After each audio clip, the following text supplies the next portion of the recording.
안녕하십니까. 오늘은 영과 진리로 드리는 예배자의 자세라는 이런 말씀의 주제로 오늘 첫 번째 시간을 갖습니다. 부제로는 제사의 중요성은 예수 그리스도를 예표한다라는 거죠. 자, 레위기서 오늘 말씀을 보겠습니다. 레위기서 1장 1절로 6절까지 말씀을 제가 먼저 봉독해 드리겠습니다.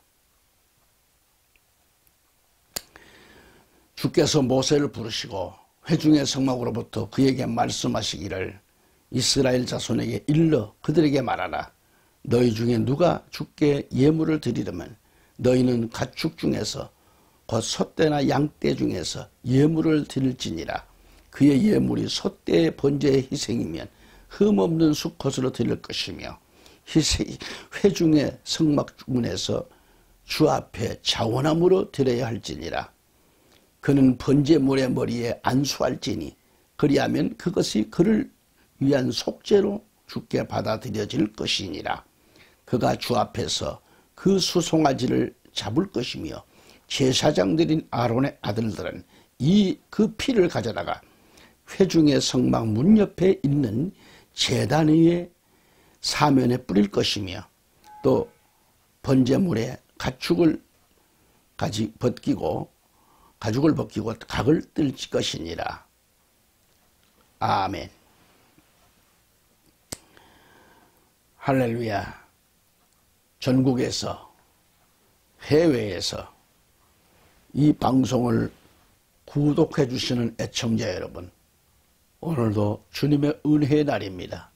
기쁨과 소망으로 하루의 삶을 주님과 함께 하시기를 기원합니다.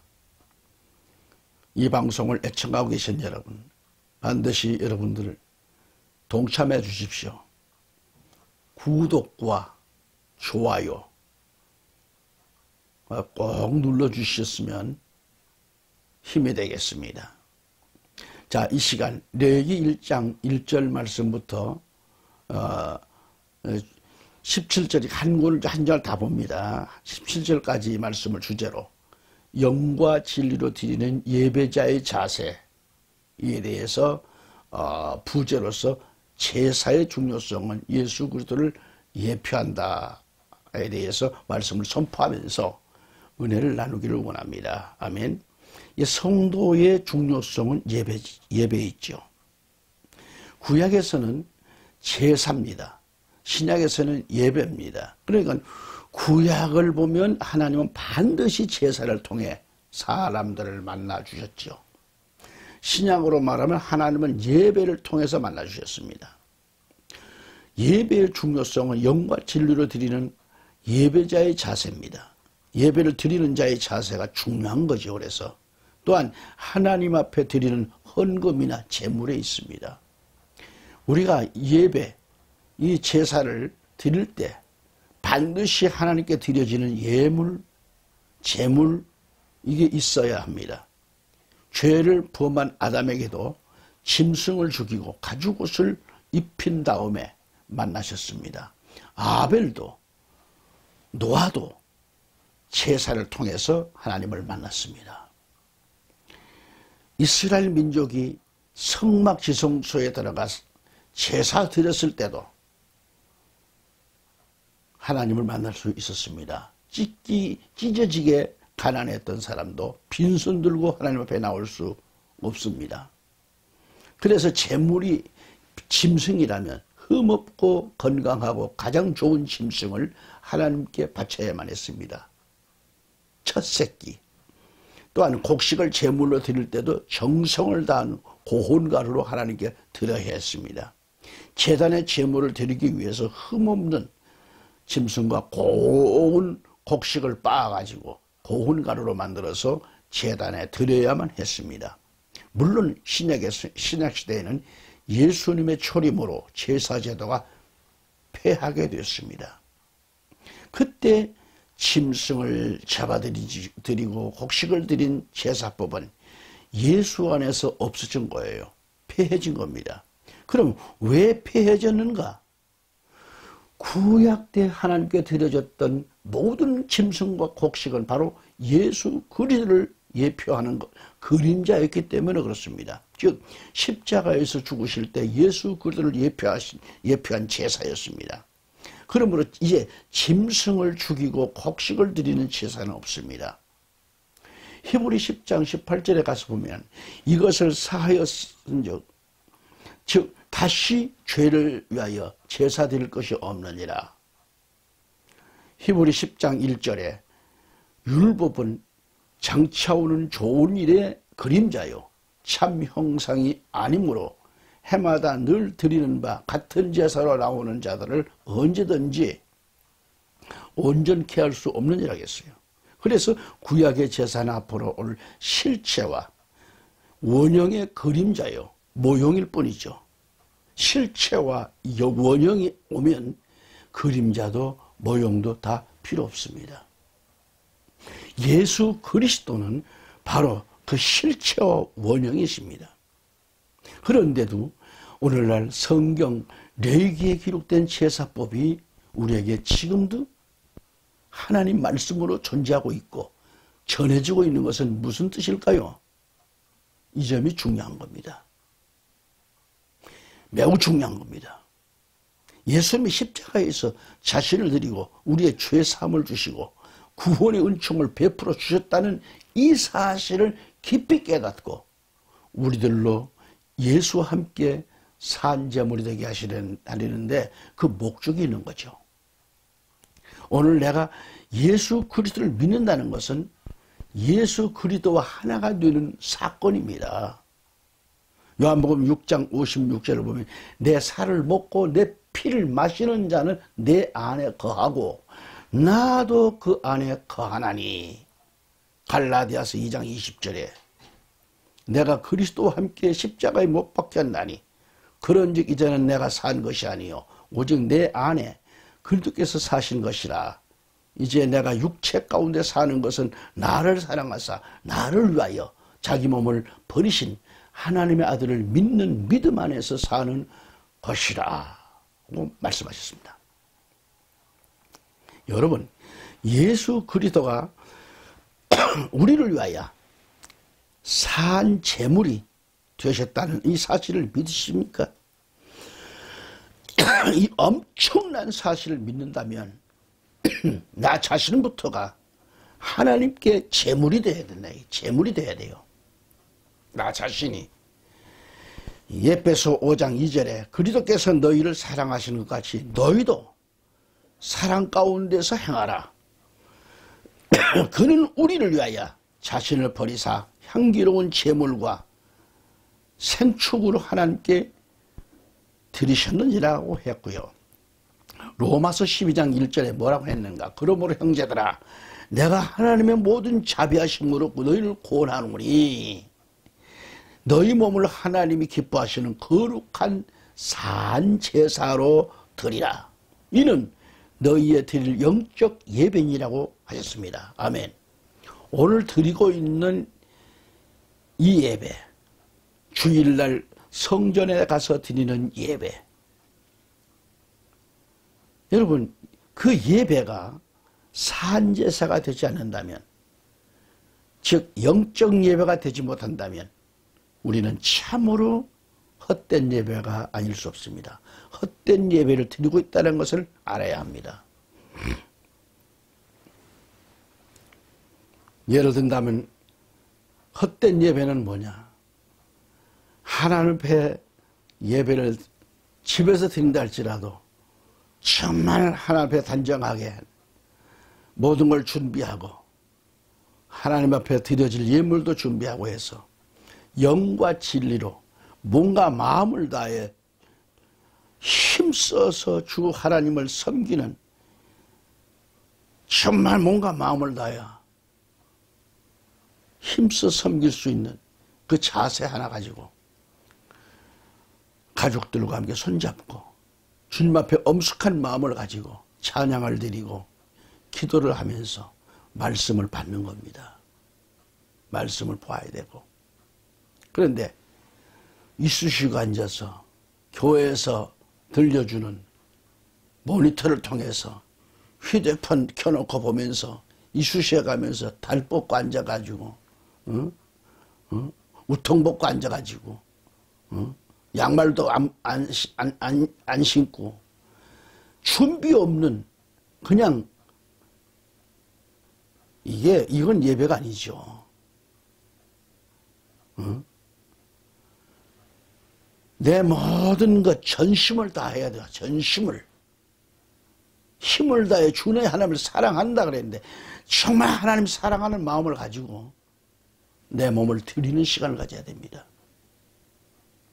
근데 그저 소파에 앉아서 또는 소파에 들어 누워서 모니터 보고 휴대폰 보고 누워가지고 휴대폰 보면서 이게 예배입니까? 그건 하나의 연속곡 보는 것처럼 보는 거지 영과 진리로 하나님 앞에 몸과 마음을 다해 드리는 예배는 아니라는 겁니다. 교회에서도 마찬가지예요. 예배 드리는 자세가 흩어진 자들이 얼마나 많은 거. 휴대폰 빽빽 소리 나지요. 옆에 사람과 얘기하지요. 다리 꼬고 앉아있지요. 이건 몸과 마음을 어떻게 하나님께 드리고 있습니까? 무슨 친구 만나서 엔조이 합니까? 아니에요. 하나님의 나라를 드리는 시간입니다. 제사를 드리는, 내 몸을 드리는 겁니다.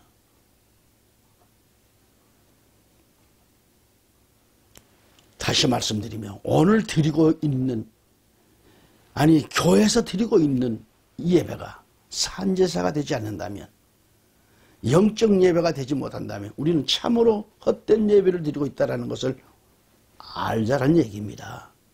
전혀 도움이 못 되는 헛된 예배를 드리고 있는 것, 이것은 말이죠. 말라기서 1장 13절에도 만군의 여호와가 이르노라. 너희가 또 말하기를 이 일이 얼마나 번패스러운고 하며 호웃음하고 토색한 물건과 저는 것, 병든 것을 가져왔느니라. 너희가 이 같은 헌물을 가져오니 내가 그것을 너희 손에서 받겠느냐?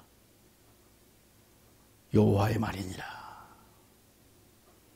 말라기서 2장 3절에도 이렇게 말씀합니다.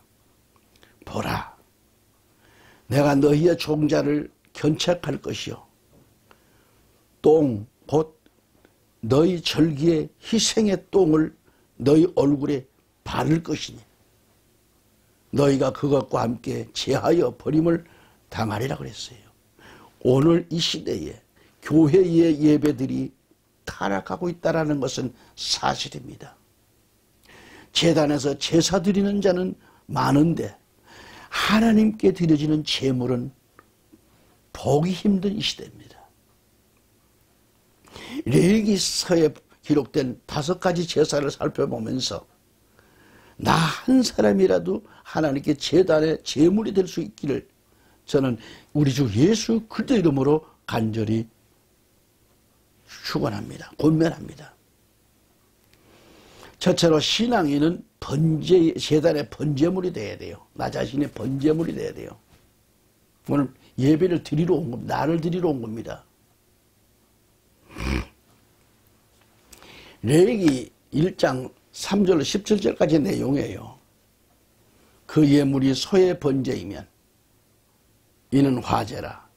여호와께 향기로운 냄새니라. 10절에 가서 보면은 만일 그 예물이 떼의 양이나 염소의 번제이면 이는 화제라. 여호와께 향기로운 냄새라. 14절에 보면 만일 여호와께 드리는 예물이 새의 번제이면 이는 화제라. 여호와께 향기로운 냄새이니라 그랬습니다. 제사를 드리는 그 우리의 자세가 냄새가 나야 돼요. 향기로운 예배가 되고 향기로운 자세로 우리의 예배가 하나님 앞에 향기로워져야 돼요. 매연이나 풍기고 쓴웃음이나 짓는 예배는 예배가 아닙니다. 하나님 안 받으셔요. 여기서 소의 번제, 양이나 염소의 번제, 새의 번제의 공통점은 화제입니다. 여호와께 화제, 향기로운 냄새니라 그랬습니다. 다시 말해서 하나님께 드려지는 이 5가지 제사법 중에 기본적인 제사가 번제입니다. 번제. 바로 이 번제를 먼저 드리지 않고서는 그 어떤 제사도 드릴 수가 없습니다. 순서별로 번제, 소제, 화목제, 속죄제, 속건제 이렇게 돼 있습니다. 이걸 드리는 거예요. 구체적으로 5가지 제사의 순서를 보면 첫째, 번제란 구울 번자를 쓰죠. 한문으로 번자, 구울 번자인데 제사인데 여러분 제물을 불에 태워서 드리는 제사가 번제 제사입니다.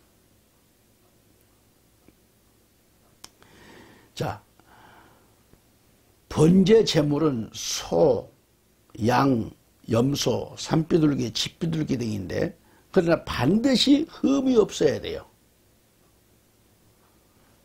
하나님 앞에 온전한 제물이 돼야 돼요. 흠이 있으면 안 됩니다. 예수 그리스도는 흠이 없는 자였습니다. 베드로전서 1장 19절에 오직 흠없고 점없는 어린 양 같은 그리스도의 보배로운 피로 한 것이니라. 우리 또한 예수 안에서 예수의 피로 온전히 죄를 사함받고 흠없는 제물이 되어야 합니다. 그러할 때 산제물이 되는 것이고 여호와께 향기로운 냄새가 된다라는 이 말씀. 여러분, 번제, 소제, 희생제, 속죄제, 속건제 이 5가지 제사 중 번제 제사가 가장 기본적이었고 번제 제사가 없이는 그 어떤 제사도 소용없듯이 우리의 신앙생활에서도 번제 제사가 없이는 그 어떤 예배도 온전한 그런 예배가 될 수 없다는 얘기를 알아야 돼요. 예수님은 우리를 위하여 완전히 십자가에서 번제 제물이 되어 주셨습니다. 번제 제물은 반드시 불에 태워서 드려야만 합니다. 이게 뭐냐? 화제. 번제 제물은 아무 것이나 될 수 없습니다. 어떤 제물이 번제 제물이 되었는가? 흠없는 소, 양, 염소, 피들기로 제물을 드리라고 하셨어요. 소로 드릴 수 있는 자는 소로 드리고 양과 염소로 드릴 수 있는 자는 양과 염소로 드리고 아무것도 못 드릴 정도로 가난하면 쥐비둘기도 없으면 산에 가서 산비둘기를 잡아서라도 드리라고 했습니다. 짐승으로 제물을 드리는 것은 예수로 인해서 폐해졌던 배인데 예수님 오심으로 폐해졌죠. 오늘 이와 같은 구분이 우리에게 무엇을 의미하고 있는가? 매우 중요하기 때문에 이걸 강의하라는 겁니다. 말씀을 드리는 겁니다. 첫째로 흠없는 수송아지를 드리라고 하셨는데 왜 흠없는 숫소를 드리라고 했는가? 이 소의 특성을 알면 우리는 깨달을 수 있습니다. 잠언서 14장 4절에 소의 힘으로 얻는 것이 많으니라 그랬어요. 자, 소의 특성은 뭐예요? 힘입니다. 힘. 그 힘으로 소는 주님에게 온전히 충성합니다. 수소는 암소보다 더 힘이 있고 강합니다. 이사야 1장 3절에서도 소의 특성을 말씀하고 있어요. 소는 그 임자를 안다 그랬죠. 그 이스라엘은 알지 못한다 그랬죠. 소는 아는데 이스라엘은 모른다. 나의 백성은 깨닫지 못하는다라고 그랬어요. 이 소의 충성을 나타내고 있습니다. 예수님은 수소의 충성한 모습처럼 온전히 하나님께 충성한 분이셨다 이거죠. 단 한 번도 자신을 위한 삶을 사신 적이 없으셨습니다. 마태복음 20장 28절에 인자가 온 것은 섬김을 받으려 함이 아니라 도리어 섬기려 하고 자기 목숨을 많은 사람의 대속물로 주려 함이라고 했습니다. 요한복음 6장 38절 39절 가서 볼까요? 내가 하늘로서 내려온 것은 내 뜻을 행하려 함이 아니요 나를 보내신 이의 뜻을 행하려 함이니라. 십자가의 죽으심을 앞두고도 내 뜻대로 하시고 아버지의 뜻대로 하시옵소서. 끝까지 충성스러운 모습을 보여주신 예수님이십니다. 예수가 거짓된 무리들 앞에서 조금도 굴하지 않고 힘있게 충성스러운 모습으로 십자가에서 번제제물이 되었듯이 우리 또한 예수 안에서 예수와 하나가 되었다라고 하면 번제물이 되어야 하는데 수소 같은 힘있는 충성꾼, 충성이 우리에게 있어야 할 것을 여기서 가르쳐 주는 거예요. 아멘. 수소의 모습은 오직 주인을 위해서 온전히 다 바쳐진 모습입니다. 예수가 그렇게 자신을 하나님께 바치셨어요. 우리 또한 번제제물이 되기 위해서는 정말 내 뜻이 아닌 아버지의 뜻대로 따르는 그런 자들이 되어야 합니다. 그래야 번제제물이 될 것입니다. 우리가 기도할 때도 내 뜻대로 이루어달라고 기도한다면 그 기도는 인본주의적인 기도가 되고 우리는 번제제물이 될 수 없습니다. 우리는 내 뜻이 아니라 하나님의 뜻을 먼저 깨닫게 해달라고 기도하고 깨달음 주는 대로 우리가 충성할 때 우리는 번제제물이 될 수 있는 겁니다. 하나님이 나를 예수 믿게 하셨고 내가 주님 안에 살게 되는 것이 하나님의 뜻이 어떤 뜻이 계시는가를 우리는 알아야 됩니다. 저는 이 설교 한 편 하면서도 주여 입을 주장해달라고 내 생각 내 방법대로 하지 않게 해달라고 간절한 마음으로 기도를 하고 있습니다. 아무리 기도해도 깨달음이 안 온다면 말이죠. 깨달음이 올 때까지 기도하는 게 참된 충성스러운 자의 자세일 겁니다. 하나님 반드시 깨달음을 주십니다. 기도할 때 열어주셔요. 하나님 제단에서 제물이 될 수 있는 자는 주님과 같이 하나님의 뜻에 온전히 충실할 때에 산 제물이 될 수 있다는 얘기죠. 둘째는 양이나 염소를 드리라는 얘기입니다. 양이나 염소로 하나님 앞에 드리는 거예요. 10절 말씀에 보면 자, 염소가 누구를 의미하는가? 양과 염소. 예수 그리스도를 의미합니다. 또한 우리 자신을 의미합니다. 구약에 보면 어린 양의 모습이 5가지가 나온다고. 첫째는 창세기 4장에서 아벨이 드린 희생제물 어린 양. 둘째는 창세기 22장에서 이삭이 아버지 아브라함에게 제사할 제물이 어디 있느냐고 물을 때에 번제할 어린 양은 하나님이 자기를 위하여 친히 준비하시리라. 그렇죠? 셋째로 출애굽기 12장에서 이스라엘 백성들이 애굽에서 나올 때 죽여서 문설주에 발랐던 어린 양. 넷째로 레위기에서 속죄 제물이 된 어린 양. 다섯째로 이사야 53장에서 인격화된 어린 양으로 마치 도수장으로 끌려가는 어린 양같이 이처럼 양은 희생을 의미하고 있는 한 가지 다. 우리는 예배가 희생이 없이는 안 됩니다. 자기를 하나님께 내드려야 되고 희생이 없이는 안 돼요. 말씀을 바꿔서 그냥 교회 집으로 돌아가는 것이 그게 아니고 그 예배가 다 끝난고 봐서는 안 됩니다. 말씀을 받았으면 그 은혜 값을 해야 돼요. 하나님 앞에 충성하고 뭔가 봉사도 하고 화장실 청소도 가서 깨끗하게 하면 또 청소도 하고 주말 몸과 마음을 다 주님을 위해 쓸 줄 알아야 돼요. 응? 나를 위해 쓰지 말고 주님 위해 쓰라는 얘기죠. 여러분, 양은 실질적으로 온전히 희생하는 동물입니다. 양은 젖과 털과 뿔, 가죽과 고기, 내장까지도 하나도 버리질 않아요. 100% 모두 사용합니다. 양털, 가장 비싼 고급 우류에 해당하죠. 양고기가 뭐예요? 가장 맛있는 고기죠. 양뿔이 뭐예요? 귀한 장식용이죠. 그리고 양가죽은 뭐요? 의복에 사용되지요. 종이가 없던 시절에는 양가죽에다가 기록을 남겼어요. 양의 젖은 가장 중요한 양식입니다. 양피는 온갖 몸에 아주 좋다고 합니다. 양변비는 거름, 비료에 쓰기도 합니다.